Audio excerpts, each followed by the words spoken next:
নমস্কার বন্ধুরা, আজকে স্বপ্নের রান্নাঘরে আমি তোমাদের সঙ্গে শেয়ার করব এই কাল্লা দিয়ে আর টমেটো দিয়ে ভর্তা। তো আমার পরিবারে একদিন আমি এই জিনিসটা করে দেখিয়েছিলাম।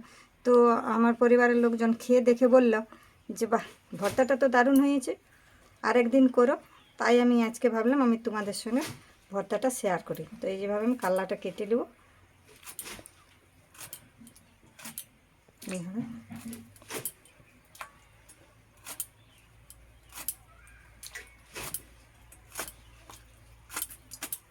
এইভাবে আমি কাল্লাটা কেটে নিচ্ছি। আচ্ছা বন্ধুরা, আমি কাল্লাটা যেভাবে কেটে নিয়েছি, নিয়ে পরে আমি এটা কড়াই দিয়ে দেবো।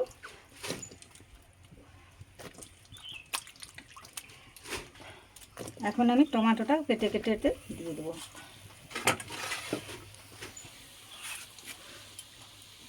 এই যে টমেটোটা দু ফালি করেছি, নিয়ে এতে দিয়ে দিয়েছি।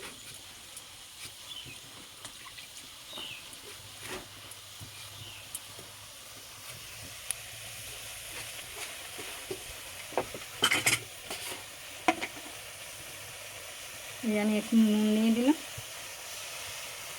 স্বাদ মতো, আর দিয়ে দেবো জল, দিয়ে দেবো ঢাকা, এখন সিদ্ধ হবে। তো এই যে দেখতে পাচ্ছি বন্ধুরা, কি সুন্দর কালারে সিদ্ধ হয়ে গেছে। এই যে একটা টমেটোও সিদ্ধ হয়ে গেছে, এটা এখন আমি নামিয়ে নেব। এই যে দেখতে পাচ্ছি বন্ধুরা, আমি কাল্লাটাই যেইভাবে সিদ্ধ করে নিয়েছি, টমেটোটাও সিদ্ধ করে নিয়েছি একসঙ্গে, খুব সুন্দর সিদ্ধ হয়েছে সব। এখন আমি কড়াই আবার তেল গরম করব। এই যে দেখতে পাচ্ছি বন্ধুরা, কড়াটা গরম হয়ে গেছে। এখন আমি কড়াতে তেল দিয়ে দেবো।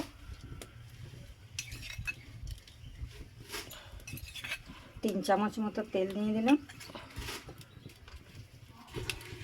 আমি আগেই করলা সিদ্ধতের সময় নুন নিয়েছি, এখন আমি একটু পেঁয়াজটার জন্য নুন দেবো। দিয়ে আমি এই যে 2টো শুকনো লঙ্কা দিয়ে দিলাম।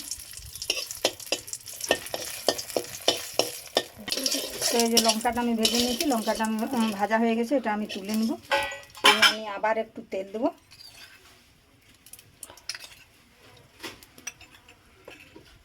এখন আমি পেঁয়াজগুলো ভেজে নেব।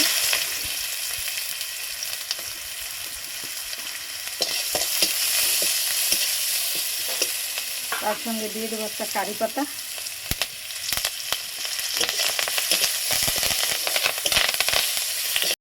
একটু দিয়ে দিচ্ছি আমি কালো জিরা।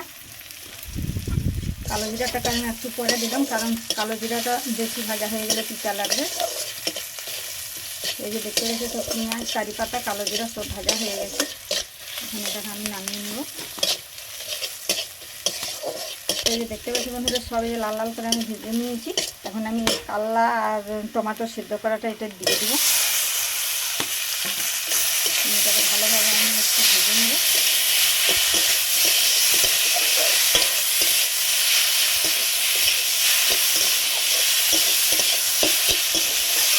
এটা এখন আমি নামিয়ে নেব। তো এই যে দেখতে পাচ্ছি বন্ধুরা, এই যে আমি এটা ভেজে নামিয়ে নিয়েছি। এখন এটাকে আমি একটু ভালোভাবে ছিনে নেব শুকনো ভাজা লঙ্কা দিয়ে। এই সামান্য এখানে একটু নুন দিয়েছি, এটা দিয়ে আমি এই যে 2টো ভাজা লঙ্কা, এগুলো খুব ভালোভাবে একটু ছিনে নেব।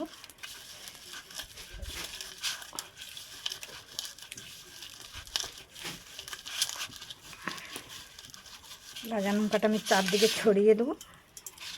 এক এক করে আমি সব এইভাবে হাত দিয়ে ছিনে নেব। বন্ধুরা, আমি কি সুন্দর ছেনে নিয়েছি, আর গন্ধও খুব সুন্দর বেরোচ্ছে, আর খেতেও খুব ভালো লাগবে।